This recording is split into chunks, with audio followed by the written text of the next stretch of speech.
You ever see a dog that just doesn't act like a regular dog? Like, instead of running around chasing a ball or sniffing every blade of grass, they just sit there watching. That's Samson.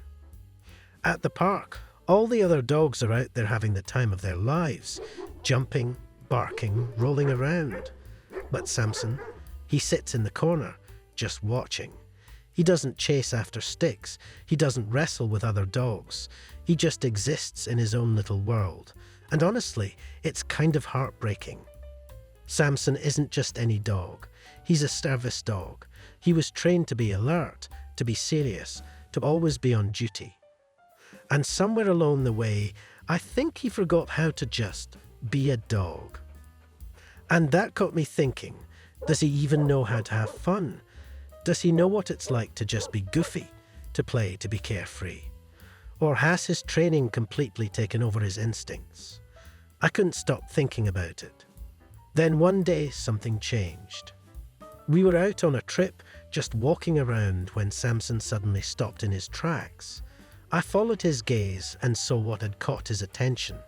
A tiny kitten sitting behind a glass window at a pet store. And the way he looked at that kitten. It wasn't the usual serious, focused Samson.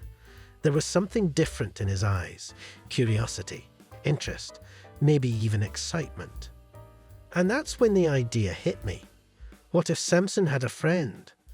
What if he had someone who could teach him how to let loose? That's how Cleo came into our lives. Bringing a kitten into the house was interesting, to say the least. Samson didn't know what to do with her at first. He just stared, watching her tiny paws pad across the floor. But Cleo, she had zero hesitation. She ran right up to him, fearless, sniffing him like he was just another piece of furniture. I remember the first time Samson sniffed her back. It was this tiny moment, but I swear I could see something shift in him, like a wall had started to crack, just a little. The days went by, and little by little, Samson started letting Cleo into his world. At first, it was small things. He'd let her curl up next to him when she was tired. He'd let her bat at his tail without walking away. And then one day, I caught them playing, actually playing.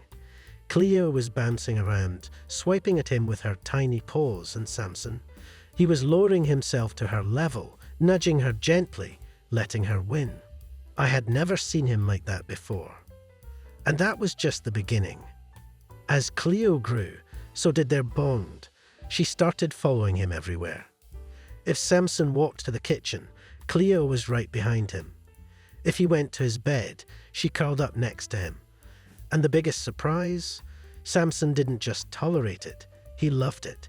He looked for her when she wasn't around. He let her nap on his back. He let her be part of his world in a way he had never let anyone in before. And then came the moment that melted my heart completely. We took Samson for a walk, and Cleo, being the little adventurer she is, wanted to come. At first, I thought it was just a cute idea. But then, halfway through the walk, she got tired. And instead of stopping, instead of waiting for me to pick her up, she just climbed on top of Samson, and he let her.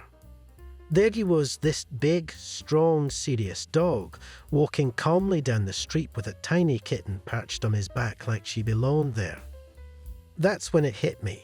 Samson wasn't just tolerating Cleo, he loved her. She wasn't just a pet in his space, she was his best friend. And Cleo, she was exactly what Samson needed.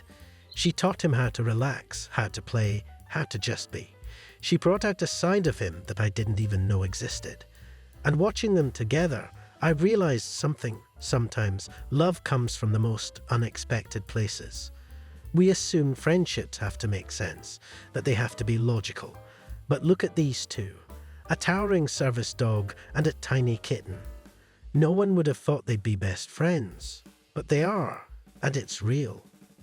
And it made me wonder, how often do we close ourselves off from friendships, from love, just because we think it doesn't make sense? How many times do we miss out on something incredible because we assume it won't work? Samson and Cleo's story is a reminder to be open, to let people in, to give unexpected friendships a chance. Because sometimes the best things in life are the ones we never saw coming. And if this story made you smile, share it with someone who needs a little bit of joy today. You never know. Maybe it'll inspire them to open their heart to something unexpected too. Thanks for being here. Take care and spread some love today.